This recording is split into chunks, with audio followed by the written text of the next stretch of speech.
안녕하세요. 반갑습니다. 예수는 역사다 신앙 강좌를 참여하시는 우리 수강생 분들께 이렇게라도 인사를 드릴 수 있어서 반갑고 다행입니다. 오늘 날씨도 추웠는데 바자회를 잘 마치신 걸로 알고 있고요.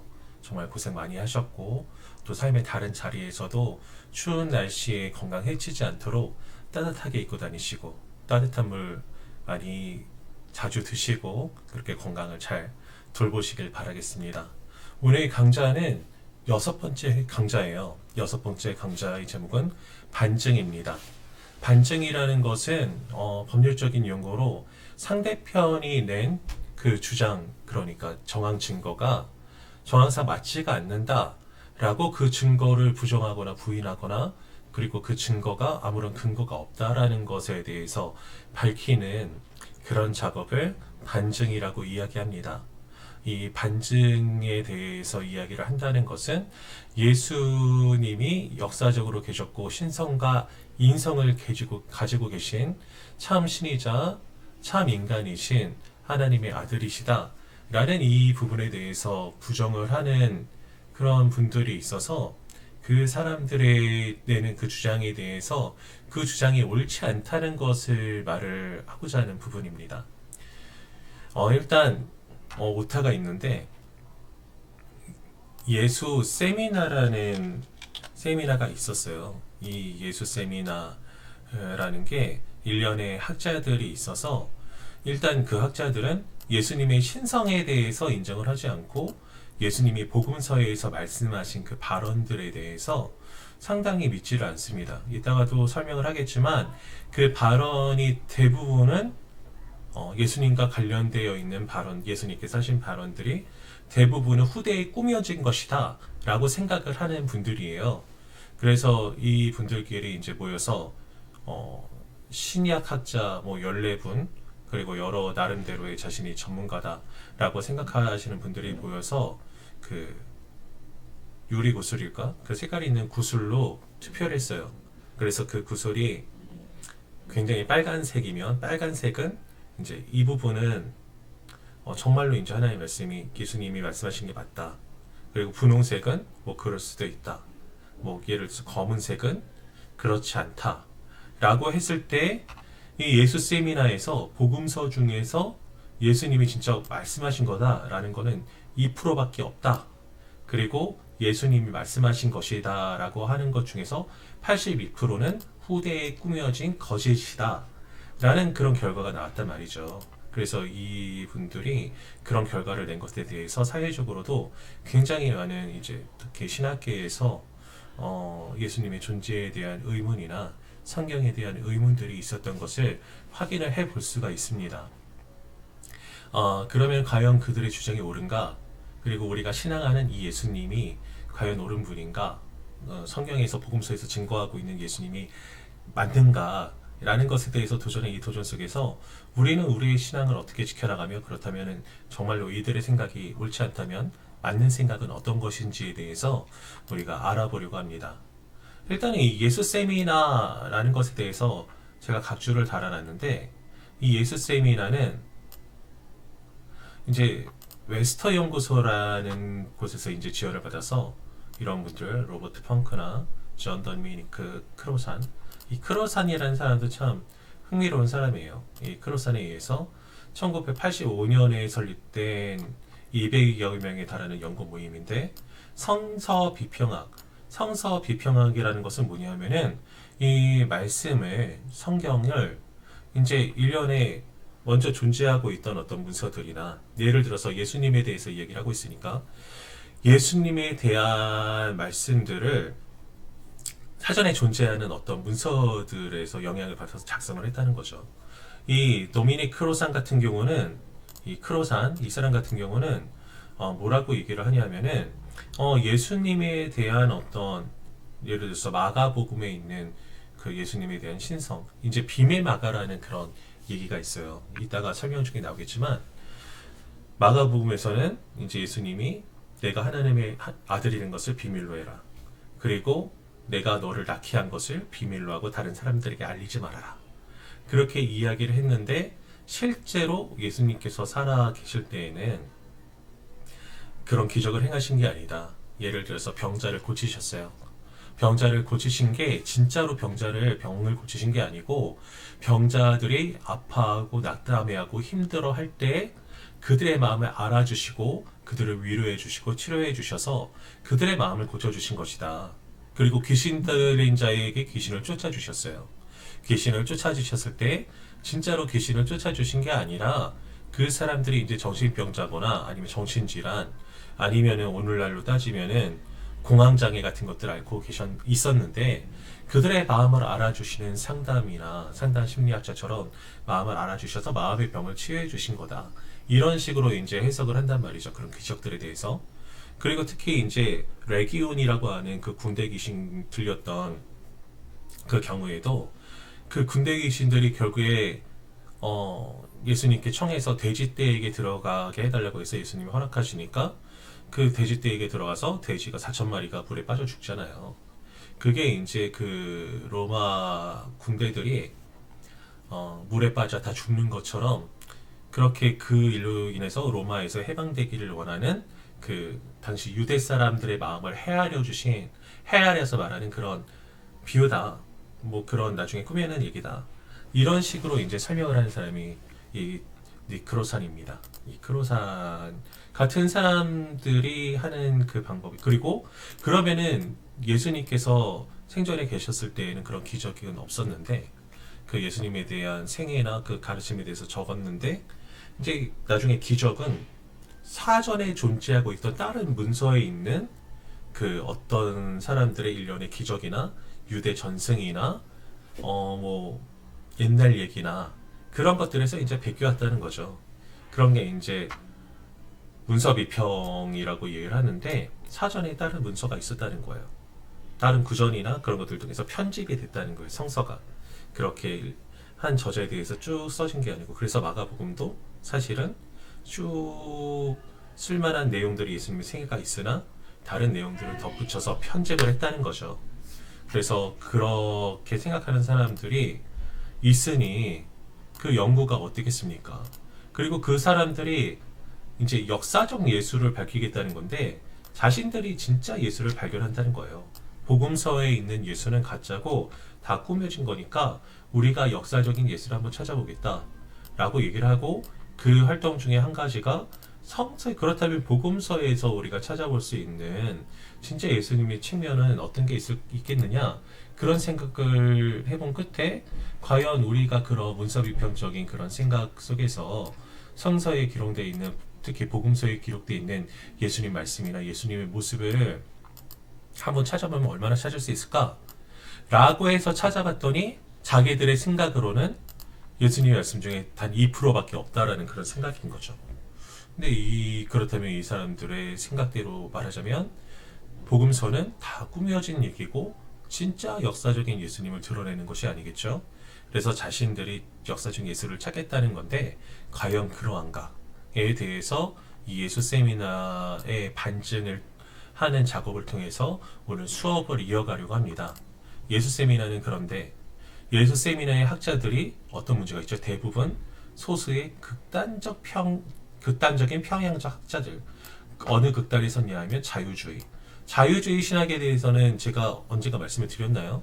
종종 누군가에게도 이제 얘기를 해오던 건데 자유주의 신학자는 이제 정말로 자유주의적인 측면에서 공부를 한 목사님들은 이런 신앙을 가지고 있어요. 누가 물어봐요. 당신은 하나님을 믿습니까?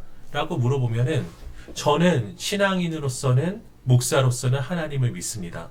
하지만 자연인이나 학자나 학문적 양심을 가지고 있는 자로서는 믿는다고 말할 수가 없죠. 이렇게 말하는 게 자유주의예요. 그저 이제 신앙적이라는 거죠. 신앙적으로 그러하다는 거죠. 그래서 하나님을 안 믿어요. 믿기는 믿는데 교훈으로 가르침으로 사람들의 마음을 만져주고 이제 복돋워주기 위한 어떠한 사람들의 신비성을 자극하는 그런 가르침으로는 생각을 하지만 진짜로 하나님이 살아계시다, 하나님이 창조하셨다 라는 것을 그런 쪽으로 믿지 않아요. 그리고 그런 것을 믿는 사람들을 근본주의자다, 이런 지성도 없이 생각해 보면 성경을 의심할 수도 있는데 아무런 의심도 없이 성경을 그냥 문자 그대로 믿는다 라고 해서 그런 사람들 근본주의자라고 하는데, 우리를 근본주의자라고 비판한다는 거죠. 하지만 우리가 근본주의인가요? 우리는 복음주의, 하나님 말씀을 믿는 자들이지만 비유나 그것 자체도 비유로 생각하지 않고 문자 그대로 믿어서 오늘날 이제 우리가 음식을 먹는데 구애할 받음이 없잖아요. 왜냐하면 하나님께서 모든 것을 이제 율법을 주께서 갱신하시고, 그리고 그것이 드러나갔던 나중에 기회가 되면 설명드리겠지만 선택받은 백성이냐 유기자냐 등에 있어서 그것이 하나님의 주권이다. 왜냐하면 정한 음식, 부정한 음식이 그 음식이 진짜 정해서 정한 게 아니고 진짜 부정해서 부정한 게 아니고 하나님이 이건 정한 음식이야, 이건 부정한 음식이야 라고 말씀하시면 그게 정해지는 거고 거기에 순종하게 하심으로 하나님의 주권에 대해서 인정하게 하는 방식인 거거든요. 그 나중에 뭐 기회가 되면 말씀을 드릴게요. 근데 그런 식으로 우리는 해석을 하기 때문에 오늘날 우리 돼지 고기 먹잖아요. 성경에는 돼지는 쪽발이 아니고 되새긴 줄도 안 하니까 뭐 부정하다 라고 해서 먹지 말아라 라고 이제 구약에서 말하고 있으나 우리는 돼지고기 다 먹습니다. 돼지갈비, 양념갈비 없어서 못 먹죠. 근데 진짜 근본주의자들은 성경에 써져 있는 대로 안 먹어요. 근데 이 자유주의학자들은 이 개혁주의이며 복음주의인 우리를 근본주의다라고 이야기를 한다는 겁니다. 그래서 저 지각 없는 근본주의자로부터 성경을 구출하겠다, 성경을 문자 그대로 믿는 저 사람들, 성경이 다 진실이라고 믿는 저 어리석은 사람들을 로부터 이 성경을 구출하고, 왜냐하면 성경은 후대에 누가 추가해서 쓰기도 하고 꾸며진 부분도 있고 그저 교훈으로 해서 있는 것인데, 그 신비적인 것마저도 다 믿는 저 어리석은 사람들로부터 성경이 진짜로 바른 교훈적 가치를 가지고 있을 수 있도록 구출하겠다. 그리고 그 일환으로 근본적으로 이 그리스도교잖아요. 예수교라고 할 수 있는데 예수를 믿는 굉장히 중요한 핵심인 예수님의 실제적인 예수님을 자신들이 발견하겠다. 그러니까 이 사람들 생각에 이게 있는 거예요. 예수는 신이 아니다. 신이 아니고 사람이다. 사람으로서 좋은 가르침을 주신 분이다. 그러니까 그 예수님을 우리가 발견하겠다. 이렇게 선언을 하고 나선 겁니다. 기본적으로 복음서에 대한, 성경에 대한 반감이 있는 거죠. 그러나 성경을 믿지 않는 자들이다. 방금 말씀드린 대로 이 사람들은 자유주의자니까 이제 성경을 믿지 않는 사람들이 성경이 진짜가 아닌 것 같아. 이 성경에 예수님 말씀이라고 분명히 써져 있는데 그건 아닌 거야 라고 주장하는 걸 우리가 믿을 이유가 없는 거죠. 반대로 생각하면 그런 사람들이니까 당연히 이런 결론이 나는 거겠죠. 그리고 성경으로부터 답을 찾기보다는 성경 외적인 것으로 성경을 해석하려 한다. 우리가 흔히 성경을 해석할 때는 성경으로 성경을 해석해요. 예를 들어서 이제 구약의 제사제도가 있으면은 이 구약의 제사제도가 십자가에 달린 예수님이 우리에게 반드시 필요함을, 예수님 죄는 생명으로서 이제 갚아야 되는데 우리의 생명으로는 갚을 수가 없으니 매일 우리는 그 재물을 죽이면서 그것이 매일 죽어야 되는 나로 생각하면서 그렇게 겸허하게 죄를 인정하고 구속의 은혜를 대망하는 것인데, 예수님께서 그 본질로서 오셨다. 제사는 예수님으로, 그 신약으로, 그러니까 구약은 신약으로 해석을 할 수 있는 것이고, 때로는 신약의 그 뜻을 생각해 보기 위해서 구약에서도 힌트를 얻을 수 있는 것이고, 성경은 성경으로 해석을 해야 되는데 근데 이 성경 외적인 것으로 성경을 해석하려고 하니 성경적인 답이 나올 수가 없는 거죠. 그리고 많은 비전문가들도 포함됐다. 그 14명의 성경학자들이라고 하는 사람들도 이제 자유주의 학자라서 이 개혁주의적인 측면에서는 신뢰하기가 어렵기도 하겠거니와. 왜냐하면 이미 그 답을 도출하기 전부터 답이 정해져 있는 거거든요. 그 사람들의 입장에서는. 그런데 그마저도 이 다섯 복음서라는 것은 이 사람들의 이제 저서인데, 이제 마태, 마가, 누가, 요한복음 외에도 도마복음이라는 게 있어서 그것도 정경의 반열에 올라갈 만큼 정확한 복음서다, 이런 주장을 하는 책이에요. 그리고 결국엔 도마복음서를 얘기를 하면서 이따가 얘기하겠지만 큐본서라는 문서도 있고 이 성경은 꾸며진 것이다. 그런 얘기를 하고자 하여서 쓴 게 다섯복음서라는 책인데 이 출판에 포함된 학자가 74명이죠. 그런데 이 일들을 한 사람들 예술 역사적 예술을 찾겠다고 한 사람들이 74명의 학자들인데 그 와중에 자유주의 학자들인데 그 중에서도 14명만 신약 성경 학계에서 이름이 알려져 있는 학자고 절반 이상이 두세 편의 논문 발표 논문밖에 없다는 건 뭐냐면은 석사 논문 한 편, 박사 논문 한 편, 그리고 나중에 학회에서 한 편, 거의 그냥 박사학위만 했지 사실상 학자로서의 일을 안 했다라는 거죠.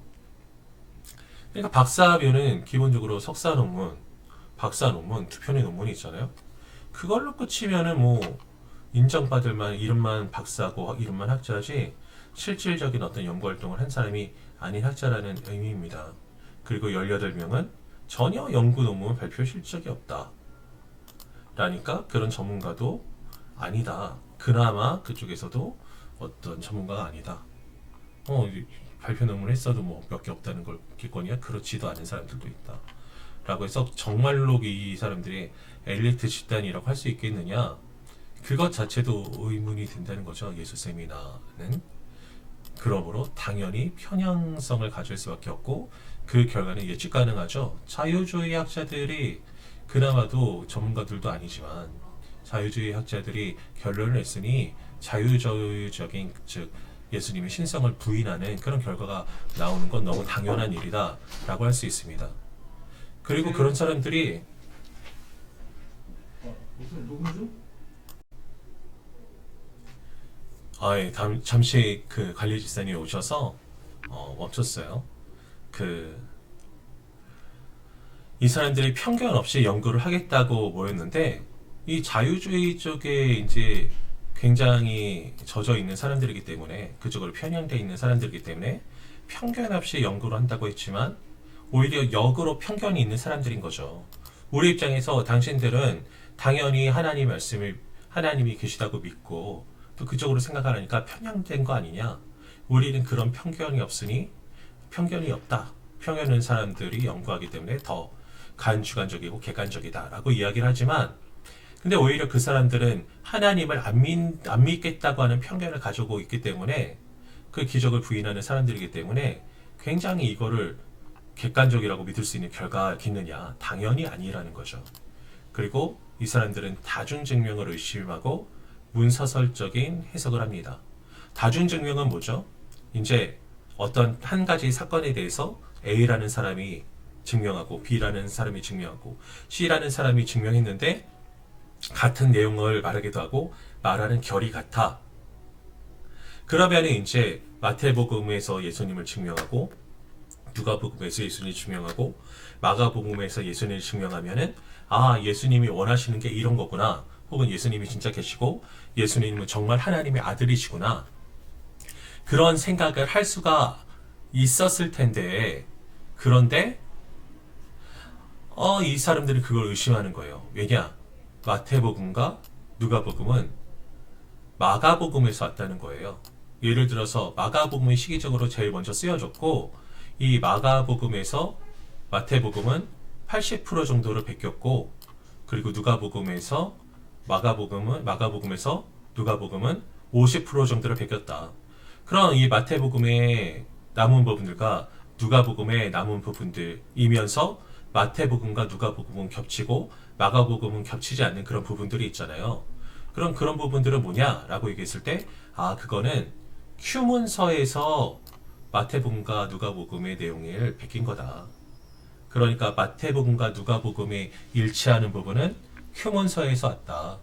그리고 마가복음과 마태복음과 누가복음이 일치하는 부분은 다 마가복음에서 베낀 거다. 그런데 마태복음에선 80% 정도를 마가복음에서 베꼈고 그래서 내용이 더 많은 거고 마가랑 마태만 이제 겹치는 부분이 있잖아요. 그거는 이제 여기서 마가복음에서 80% 정도 베꼈기 때문이다. 근데 누가복음하고 마가복음만 이제 겹치는 부분이 나 그런 게 적으니까 그렇게 얘기를 했겠죠.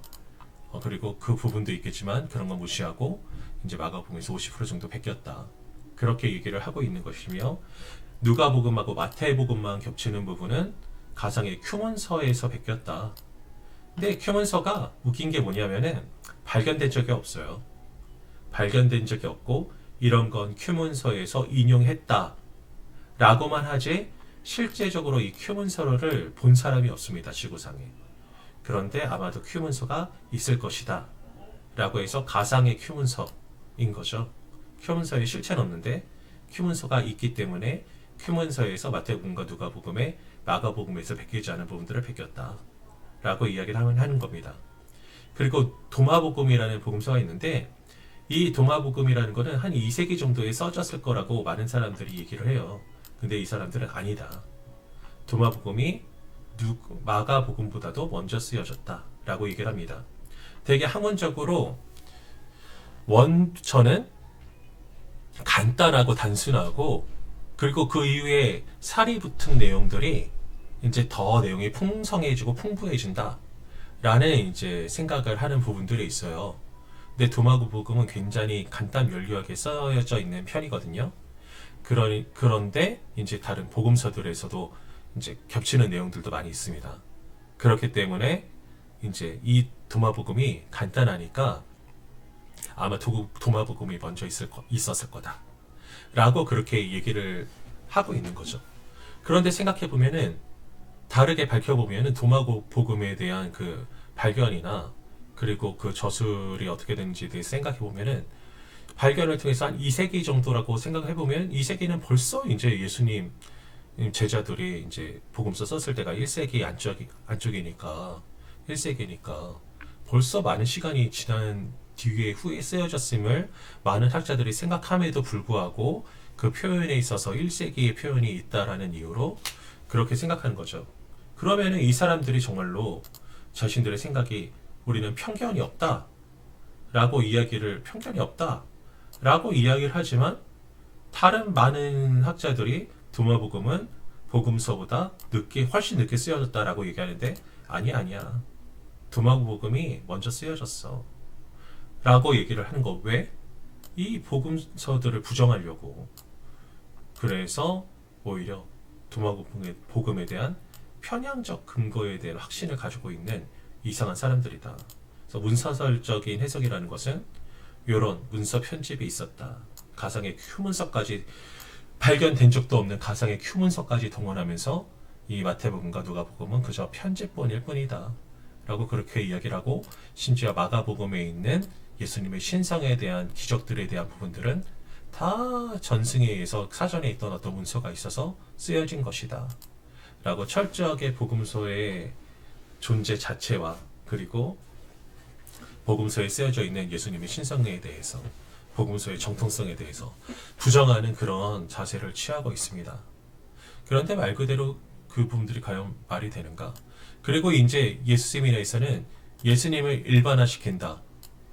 예수님을, 이게 표현이 마뜩찮아서 이렇게 썼는데 예수님 일반화시킨다라는 저의 사실은 그 표현은 뭐냐면은 예수님을 신성이 아니고 인성만으로 이제 얘기를 하려다 보니까, 그래, 너희들이 그 예수님의 축사는 이제 사특한 것을 쫓아낸다라는 거죠. 네, 귀신 쫓아내는 사역, 우리 축사 사역이라고 얘기하는데, 고대 랍비들도 축사 사역을 했었고, 그리고 비위를 부르던 인물도 존재했다 라고 이렇게 이야기를 하는 겁니다. 실제로 이 고대 랍비들에 대한 기록이 있어요. 근데 유대인들이 일단은 이제 유대인들은 예수님에 대해서 반감을 가지고 있는 자들이잖아요. 네, 이 유대인들이 예수님의 이적에 대해서 적극적으로 부정한 기록이 없어요. 이제 전에도 이제 지난 수업에 들었던 부분들을 기억하시리라고 믿습니다. 이 일에 대해서 마술적이다 라고 표현한 것은 이 일 자체를 부정했다기보다는 예수님의 이 일이 바알 제국에 의해서, 그러니까 귀신의 힘을 빌어서 예수님은 기적을 일으켰다 라고 말했다는 부분을 기억하시고 계시죠. 근데 그렇게 얘기할지언정 그런 일들이 아예 없었다 라고 한 사람들은 없어요. 이 성경이, 복음서가 쓰여졌을 그 시대는 예수님의 제자들도 생존했던 시기와 겹칠 뿐더러 예수님을 핍박하던 사람들도 살아 있었는데, 그 사람들이 이 기록에 대해서 적극적으로 부정할 정도의 거짓성이 없기 때문에 그 기록들이 남아있다. 그리고 그런 반박을 하는 어떤 작품이나 그런 게 있지 아니하고 오히려 요세푸스 같은 이제 변절자 로마에 붙은 그런 역사가도 예수에 대해서 쓸 때 뭐 사기꾼이라든지 뭐 그런 식으로 쓴 바는 없었던 거죠. 그래서 책에서는 이것을 이 예수님을 일반화시키는데 다른 기적을 일으킨 것에 대해서 다른 뭐 사람들도 그 비슷한 기적을 했었다. 그 예수님은 보통 사람이다라고 하는데 책에서 우리가 읽는 우리 교재에서 첫 번째 반박으로 나온 부분이고요. 그 적극적으로 부정한 기록이 없었고 그 두 번째 반박 내용이 뭐냐면은 그리고 다른 기적을 일으키던 사람들의 수준과 주님의 수준이 다르다. 주님이 훨씬 탁월하시다. 예를 들면은 저도 예전에 이제 이거를 봤던 내용인데 비를 부르는 어떤 인물이 있었대요. 근데 그 비를 부르는 인물이 제 기억으로는 어떻게 비를 부르냐면 우리 교재에는 없는 내용이긴 해요. 어떻게 비를 부르냐면은 막대기 같은 거 가지고 하루는 뺑글뺑글 돌아요. 땅에 이제 동그라미 쓰기도 하고 뺑글뺑글 돌고 한참 이제 뺑글뺑글 돌다 보면은 비가 이제 내린다는 거죠. 근데 예수님이 기적을 일으키는 수준을 보세요. 나가라 하면 귀신 나가는 거죠. 38년 된 병자에게 나아라 그럼 나아지는 거예요. 앉은 명에게 일어서라 하면 일어서고 그리고 그 마비된 환자에게 들 것을 들고 걸어서 나가라 그러면 들고 나가는 거예요. 예수님은 말씀으로 단박에 그 일을 이루시고 그리고 뜻하신 바가 있어서 실로암으로 가서 이제 침을 뱉고 흙을 이제 맹인에게 발라주시고 실로암으로 가서 씻어라. 뭐 그렇게 되는 거죠. 제일 이제 뭔가 번거로웠던 과정이 있었던 것이 그 정도. 나머지는 말씀하심으로 한 번에 다 이렇게 됐으니 이런 사람들이 그런 일을 했는데 굉장히 긴 의식을 갖춰야 됐다라고 표현하는 반면에 예수님께서 일으키셨던 그 기적의 수준은 그렇다 할지라도 이것도 뭐 신뢰할 수 없지만 그렇다 할지라도 수준이 다르다는 거죠. 그리고 세 번째 반박은 뭐냐면은 모든 기적을 주님께서 자신의 이름으로 행하셨다. 뭐 하나님께 기도하고 무슨 신께 빌어서 기우제를 드리면은 뭐 누구에 빌고 그런 게 아니라 예수님은 내가 원하노니 주님께서 원하시면은 뭐 병이 낫겠나이다 뭐 그런 표현이 있었던 걸 기억하는데 내가 원하느니 뭐 나아져라 하면 나아지는 등 모든 기적을 자신의 이름으로 행하셨고 그리고 하나님과 자신을 동등되게 여기셨어요. 하나님의 아들이라 하셨고 그렇죠? 그리고 하나님을 보고 싶다라고 하는 제자에게 너가 나를 봤으니 아버지를 본 것이다 라고 할 정도로 본인과 아버지를 동등시 여기시는 또 모든 기적을 자신의 이름으로 행하시는 그런 수준에 있어서 다른 어떠한 사람들과는 탁월하게 다르신 분이다 라는 것을 생각할 수 있다는 거죠.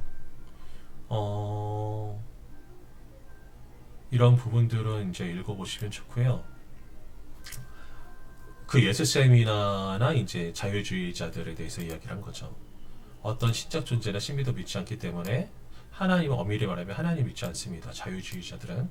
그래서 성경의 모든 이적들을 배척하고 이해할 수 있는 방식으로 해석을 하는 거예요. 그래서 교훈적인 요소만 취하려고 하는 거죠. 그리고 기본적인 연구 방법으로 문서설을 취한다. 여기에서도 문서설적인 이제 해석을 하고 있죠. 그리고 이 4번은 봤죠. 자, 5번으로 넘어갑니다. 그리고 티아나의 아폴로니우스라는 사람이 있어요.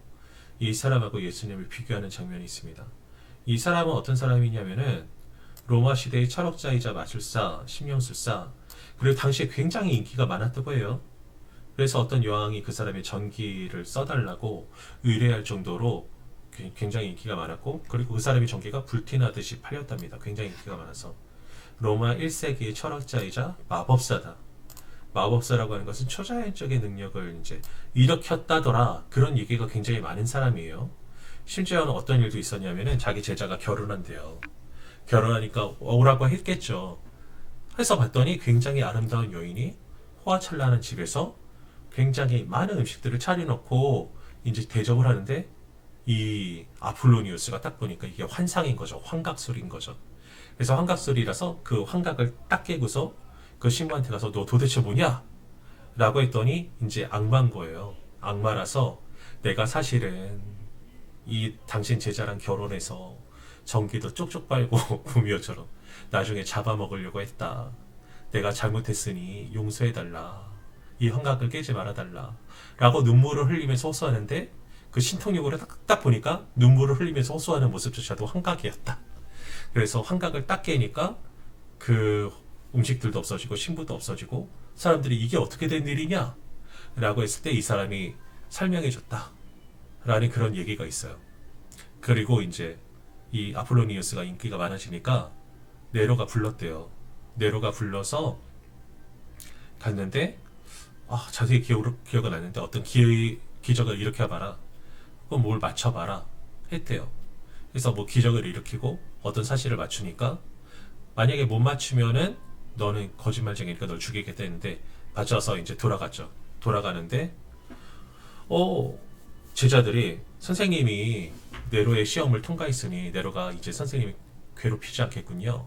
라고 얘기했더니 그 아폴로니우스가 아니 네로가 나를 두려워하기 때문에 나를 더 죽이려고 할 거야. 라고 얘기를 했답니다. 근데 그가 돌아가는 길에 자객들을 이제 심어놨다는 거죠. 진짜로. 근데 갑자기 아폴로니우스가 길을 가는데 뿅 하고 없어지더니 자기 집으로 도착했다. 그래서 아폴로니우스가 굉장한 신비한 능력을 가졌을 뿐만 아니라 순간이동까지 할 수 있는 사람이었다. 그런 식의 이제 내용이 많고 굉장히 오늘날의 무슨 아이언맨이나 슈퍼맨이나 그런 슈퍼히어로 같은 그런 인기 요소가 있죠. 홍길동이나 뭐 전우치나 그런 것처럼. 그래서 얘기가 재미있고 선망할 만한 대상이니까 굉장히 이제 인기가 많았다는 거죠. 그래서 굉장히 크게 숭배됐대요. 이제 저도 아이언맨 좋아하는데 아이언맨은 이제 슈퍼히어로를 섬기는 것 이상의 이제 숭배가 되었다라고 할 정도로 이제 인기가 많았는데 이외 로마가 국교를 기독교로 삼은 후에도 여전히 그의 신봉자가 많았다라고 이야기를 하는데 그런 사람이 아폴로니우스입니다. 그러니까 이제 전기에 기록된 아폴로니우스의 이야기들이 이제 기독교에서 야 그게 말이 되냐? 뻥이야 거짓말이야 라고 얘기를 너희가 하잖아. 그런데 그렇게 하면서 봐봐.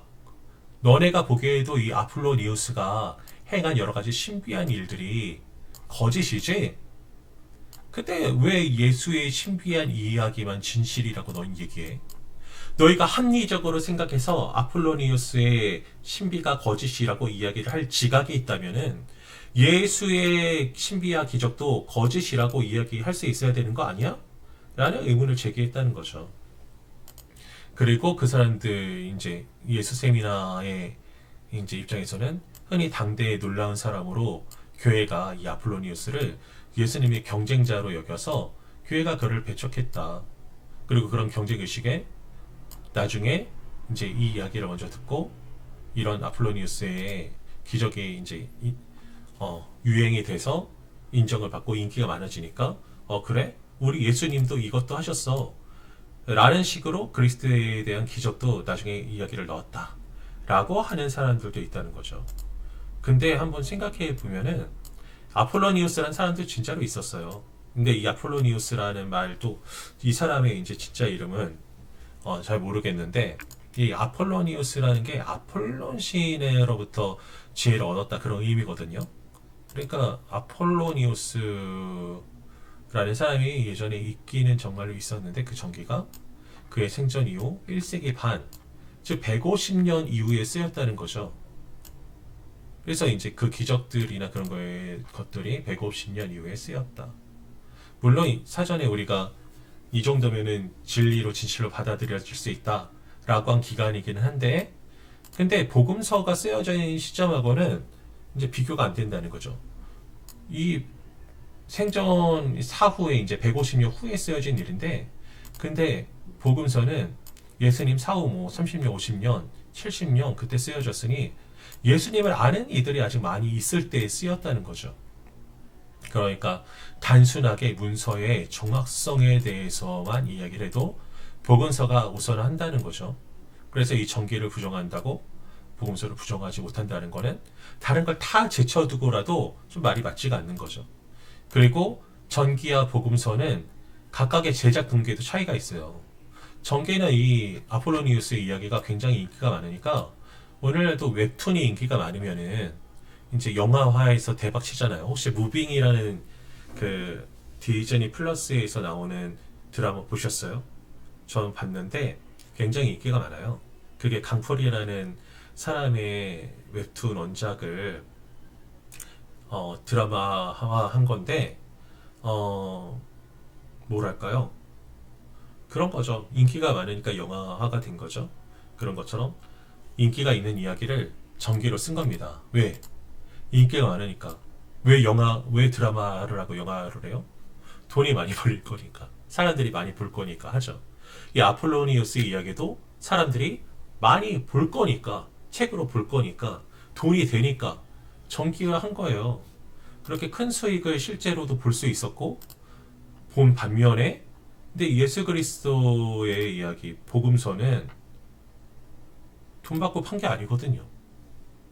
물론 교회에서 예배하려고 너희가 필요해서 쓴 거 아니냐 라고 한다면은 뭐 할 말이 없을 수도 있겠는데 그거는 이제 신앙함을 위하여서 존재했는데 그걸 예배하는데 뭐가 필요한데 복음서가 필요한데 라고 해서 쓴 게 아니고 오히려 복음서를 읽고 예수님에 대한 신앙이 점점 강화가 되는 그런 내용인 거고 복음서의 내용들은 결국에 예수님께서 사전에 말씀하신 것을 이제 문서화한 것이니까 뭐 이 사람도 이 사람의 삶을 문서화시킨 거 아니냐 라고 얘기를 한다면 그 또한 그러하기도 했으나 이 시기가 150년 후에 쓰였냐 예수님을 아는 자들이 아직 있을 때 쓰였냐 이 150년 후에 쓰였을 때의 저자가 아폴로니우스를 알고 쓴 게 아니잖아요.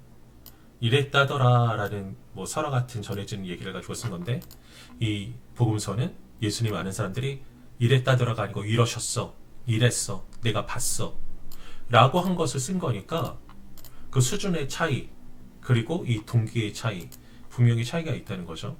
그리고 복음서는 그래서 분명하게 기록됐어요. 왜냐하면 내가 봤으니까 내가 직접 예수님께 들었으니까. 반면에 전기는 다 너무 당연하죠. 아폴로니우스가 죽고 150년 후에 쓰였을 때 아폴로니우스를 본 사람도 죽은 거죠. 없는 거죠. 그러니까 직접 자기가 경험한 걸 쓸 수가 없고 그런 소문이 있더라 같은 식으로 불확실하게 기록이 될 수밖에 없어요. 그렇죠? 그리고 그의 전기는 3세기 초 갑바도기아 이제 터키죠.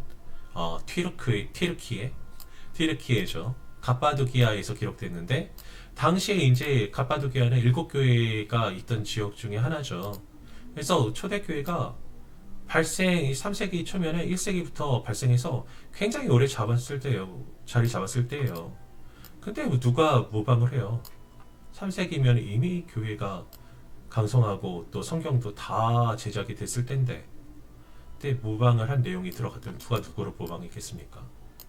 예수님의 이야기가 오히려 신기하고 놀라워서 모방했다는 게 아니고 했더라도 전기가 복음서를 모방했지 복음서가 전기를 모방할 이유도 없고 이 사람들이 신앙이 굳건하고 교회가 굳건하게 자리 잡아서 어느 정도로 굳건했냐 로마의 핍박과 침략과 뭐 그런 것들을 다 견뎌내면서 너희들 황제를 안 믿으면 다 죽일 거야 라고 하면 할 때 사자한테 생명을 잃어가면서까지도 복음서를 그 교회를 지켜오던 초대교회가 이런 전기 하나 때문에 휘둘린다?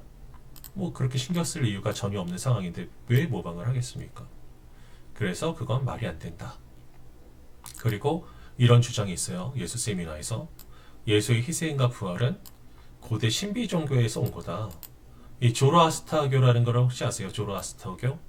페르시아의 고대 종교고 그리고 이제 책에는 조로아스터교라고 나왔는지 잘 모르겠어요. 안 나왔고 나와도 뒷부분에 살짝 난 걸로 알고 있는데 이 페르시아의 고대 종교가 조로아스터교예요. 조로아스터교가 사실은 이제 무협지 같은 데 관심이 있으신 분들은 아는 종교입니다. 명교 있잖아요. 명교. 마교. 그게 이 조로아스터교예요. 이제 중국에서는 배화교라고도 하는데 불을 숭상한다. 그래서 이제 영웅문 같은 무협지를 보면 성화경이라고 불꽃 모양의 이제 무기가 있거든요. 그게 이제 배화교이기 때문에 불을 숭배하기 때문에 이제 불 모양의 무기가 있는 건데 그 명교의 영물이죠. 송아령이. 이제 모르실 수도 있고 저는 무협지를 좋아했어서 알고 있는데 근데 이제 배화교라고 하는데 그건 잘못된 거죠. 불을 승상하는 게 아니고 그런 밝음과 불로 인한 밝음과 그런 이제 심판의 내용, 권선징악 그런 정신을 이제 좋아하는 겁니다. 그래서 조로아스터교 제가 쓴 걸 보면은 조로아스터라는 사람이 있어요. 그 사람이 고대로 페르시아의 철학자이자 예언자인데 그 사람에 의해서 창시했어요. 이 사람이 갑자기 이런 유일신 아우라 마즈다를 숭배하면서 이원론적인 세계관을 이야기하기 시작했어요. 빛과 어둠, 육체와 영혼, 선과 악, 천국과 지옥도 얘기했고 권선징악. 그러니까 착한 신이 있고 나쁜 신이 있어요. 그 나쁜 신이 사탄의 그냥 원조다 라고 이제 이 사람들 자유주의자들은 이야기를 해요. 그런데 이제 그 심판의 날도 이야기도 하기도 하고 그리고 동물을 바치는 제사를 금하고 이런 특징이 있고 그 교리가 굉장히 좋아요. 좋은 생각을 해야지 좋은 말이 나오고 또 좋은 생각 좋은 말을 해야 좋은 행동이 나온다 라는 그런 교리를 가지고 있어서 굉장히 많은 부분에 영향을 미친 걸로 알고 있고 또한 종말과 선악의 이제 심판, 죽은 자의 부활, 지옥 형벌 등에 대해서 이 얘기를 하고 있기 때문에 이렇게 얼핏 보면은 설마 그러실지 모르겠지만 저는 많은 성도님들 중에서도 정말 그런 거 아닐까? 그렇게 생각을 하실 법도 하다는 그런 생각이 들고 그리고 이 기독교를 배척하고 그리고 예수님의 신성을 부정하고자 하는 자들은 이 조로아스터교를 굉장히 중요하게 생각합니다. 그러니까 기독교는 백인 종교다. 고대의 유대교가 이제 그러니까 바벨론으로부터 망하고 바벨로니아로부터 이제 유다까지 망하고 그리고 이제 느부갓네살 왕 이후에 이제 그 지역에 신성 바벨로니아라고 하는 신성 페르시아라고 하는 이제 새롭게 이제 페르시아 왕국이 이제 들어서게 될 때 고레스 2세라는 왕이 이제 그 기존에 있던 그 땅의 바벨론을 멸망시키고 이제 지역을 지배하면서 이제 이스라엘의 포로들이 고향으로 돌아오게 되잖아요. 예레미야가 예언했던 그 70년의 타향살이 포로살이가 끝나고 이제 이스라엘 땅으로 돌아오게 되잖아요. 근데 왜 고레스 왕이 정확히는 고레스 2세가 왜 이스라엘 백성들을 놓아줬느냐 하면은 이 사람이 이제 그 사람이 조로아스터교를 믿었다는 거죠. 조로아스터교를 믿어서 이건 이 사람들을 괴롭히는 건 옳지 않은 일이야. 이 사람들을 풀어주는 게 선한 일이야. 나는 아우라 마즈다를 숭배하니까 아우라 마즈다에게 잘 보여야 되니까 이런 사상에 의해서 그 사람들을 보내주겠어. 라고 보내줬대요. 아무런 조건 없이. 보내주니까 이제 유대 사람들이 감동을 받아서 도대체 이 조로아스터교는 어떤 종교길래 고레스 2세가 우리를 이렇게 풀어주는 은혜를 베풀었는가? 라고 하면서 조로아스터교에 관심을 가졌다는 겁니다. 그래서 이제 유대학자들이 구태여 조로아스터교에 관심을 보이면서 기존의 원시적인 어떤 사상이었던 유대교 사상, 여호와 사상에 이제 조로아스터교적인 이런 이원론적 세계관과 그리고 여러 가지 좋은 교리들과 또한 종말과 선악 심판, 천국과 지옥, 부활 이런 개념들을 추가했다라는 그런 논리인 거죠. 그러니까 또 보세요. 이제 이 조로아스터라는 이름을요. 오늘날 현대식으로 발음을 하면 뭐가 되냐면은 자라투스트라예요. 자라투스트라라는 이름이 굉장히 익숙하지 않으세요? 굉장히 익숙하죠. 니체 아세요? 니체? 니체라는 사람이 이런 글을 썼습니다. 자라투스트라가 이렇게 말했다. 그 자라투스트라가 조로아스터예요. 조로아스터. 이 자라투스트라가 이렇게 말했다. 라는 그 책에서 굉장히 이제 유행하는 한 가지 말이 있죠. 어떤 말이죠? 신은 죽었다. 라는 말이 있죠. 신은 죽었다. 그 말을 가만히 생각해 보면 그 신은 이제 기독교의 신입니다. 기독교의 신인데 이 자라투스트라의 종교를 베낀 것일 뿐이니까 신은 죽은 거죠. 이 니체가 굉장히 냉소적인 사람이고, 그리고 기독교를 부인하는, 기독교의 신비와 신성과 그런 것들을 부인하는 사람이었는데, 그래서 그랬는지 많은 사람들이 기독교는 후대에 꾸며진 것이다, 조로아스터의 영향을 받았다, 조로아스터교의 영향을 받았다 라는 데에 동의하는 마음으로 자라투스트라는 이렇게 말했다라는 그런 책을 써낸 거죠. 근데 여러분 잘 알고 계시죠? 신은 죽었다라고 말한 그 니체의 말년이 어떻게 됐는지. 정신병 걸려서 죽었죠. 나중에 굉장히 말로가 비참하죠. 여튼 그렇습니다. 그게 바로 조로아스터교인데, 그렇기 때문에 굉장히 이제 하나님 믿지 않는 사람들 속에서는 이 조로아스터교와의 유사성을 찾을 수 있는 거죠. 근데 생각해보면 고대의 신비 종교는 이것저런 것을 이제 차용을 해요. 이 좋다고 생각하는 건 다 이제 삼아서, 이게 좋은 생각, 좋은 말, 좋은 행동이니까 이건 좋은 생각 같은데 그럼 이런 생각 해야지. 이건 좋은 말 같은데 이런 말 해야지. 이런 건 좋은 행동이니까 이런 행동 해야지 하고 다 이 큰 교리 안에 다 때려 박을 수가 있는 거죠. 그런 내용들을. 반면에 우리가 아무리 도덕적으로 좋은 것이라고 생각을 한다 할지라도 그것이 이제 하나님의 말씀이 아니면은 우리는 오히려 성서에 기록할 수 없을 뿐만 아니라, 그리고 오히려 고대 기독교의 기원이라고 할 수 있는 유대주의, 그러니까 이 사람들이 자유주의자들이 굉장히 원시적인 사상이라 조로아스터교가 받아들였을 때 오히려 종교적인 색채를 가지게 됐다라고 했던 유대주의가 오히려 타 문화의 배타적이었어요. 뭐냐? 이제 이방인과 결혼하지 말고 우상 숭배하면 죽고, 그런 오히려 그런 교리 체계들이 모세 시대에 이제 다 완성이 되어 있는 거죠. 이 사람들이 그걸 믿지 않기 때문에 그게 문제가 되는 것이지만, 근데 그걸 믿지 않는 것도 웃긴 거죠. 그 율법의 주문들, 모세오경은 이제 신비가 아니잖아요. 신비가 아니고 사상이니까 그 사람들이 이제 부정할 이유가 없는 건데, 그럼 그 고대 훨씬 조로아스터교 이전에 쓰여져 있던 건데, 그 이전에 쓰여져 있던 교리가 타 문화를 배척해요. 이반 종교를 배척해요. 근데 이거를 끌어왔다라는 것 자체가, 유대주의가 가져왔다는 것 자체가 저로서는 이해가 되지 않습니다. 그리고 죽음과 부활의 이야기, 그리고 다른 고대 종교에서는 이 이야기를 이제 봄이 되면 꽃이 피고 여름 되면 이제 풍성해져, 가을 되면 추수하고 겨울이면 행복하네, 뭐 님과 함께처럼 이제 생명이 살아났다가 지는 것 등의 순환을 이제 빗댄 것이 죽음과 부활의 이야기지만, 근데 복음서의 증거는 굉장히 구체적인 사람의 신인 이야기인 거죠.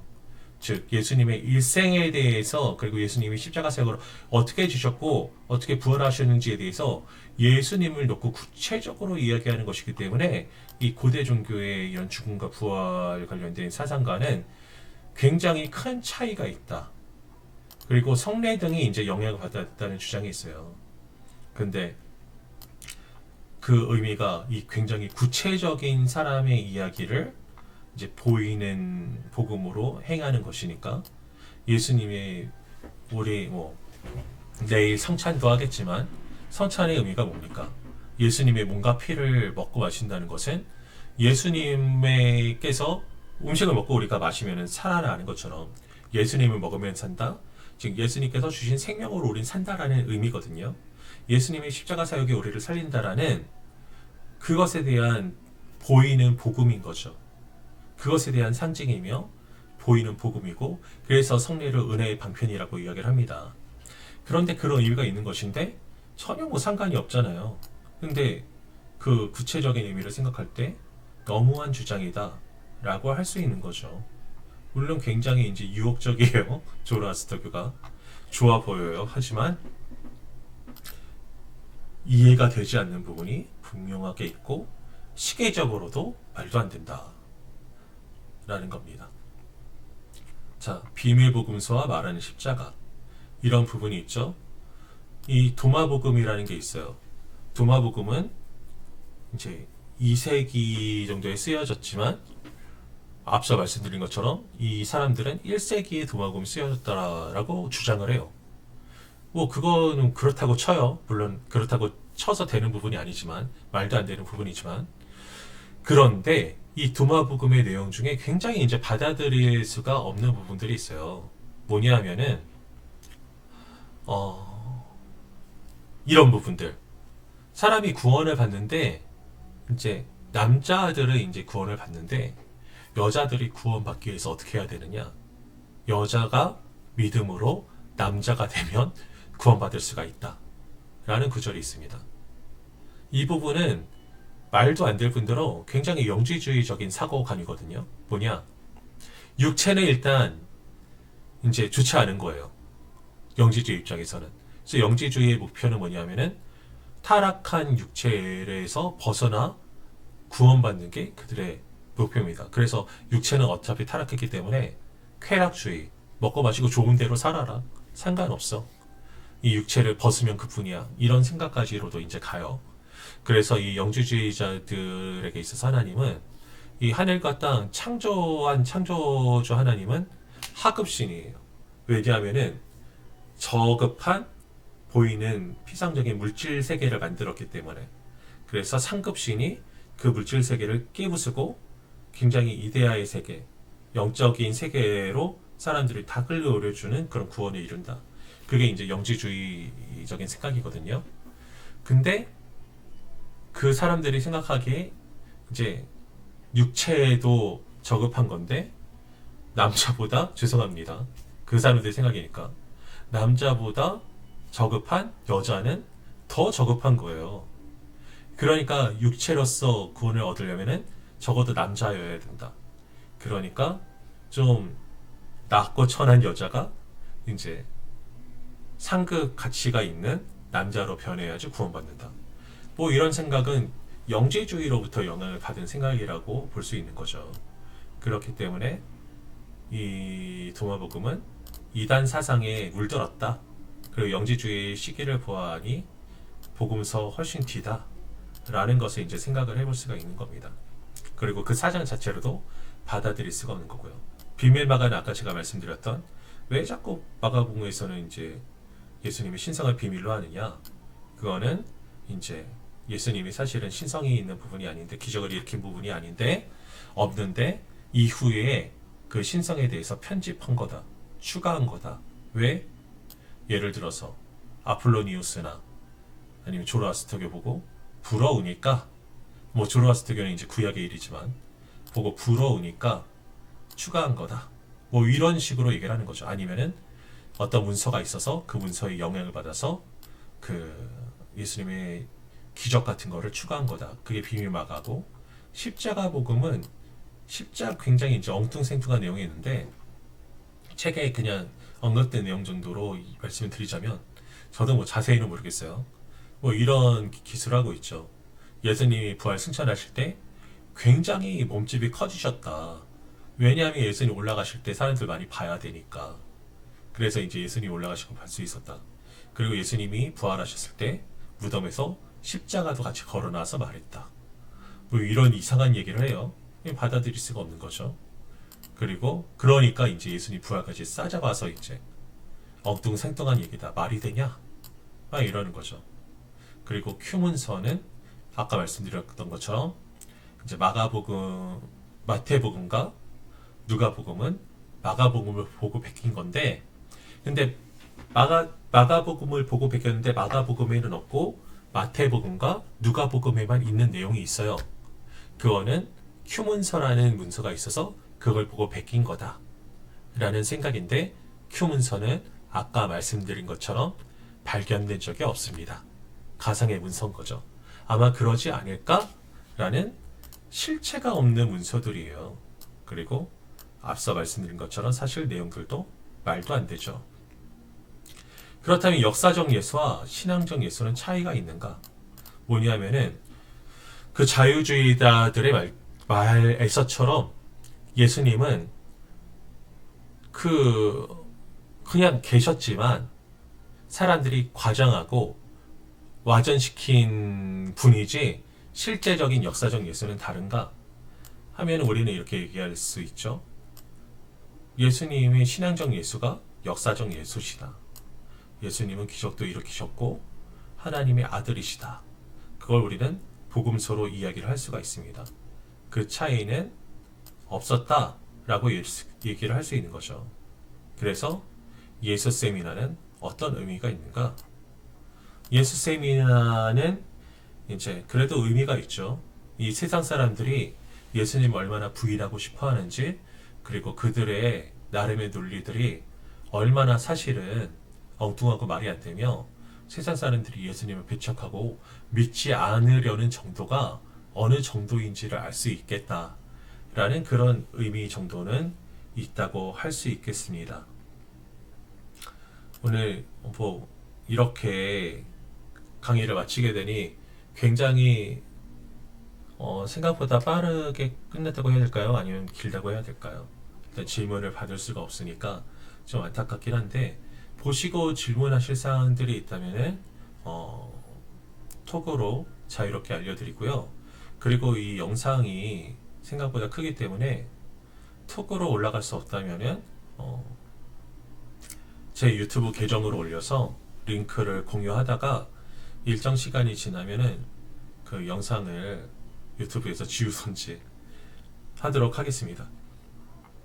그래서 어떤 방법으로든지 공유될 수 있도록 하겠고요. 그리고 질문 사항이 있으시면은 저에게 톡으로 아니면 우리 단톡방에 질문해 주시면은 대답을 올림으로 우리 모두가 유익을 얻을 수도 있고, 아니면은 다음 수업 때 같이 나누면 좋겠죠.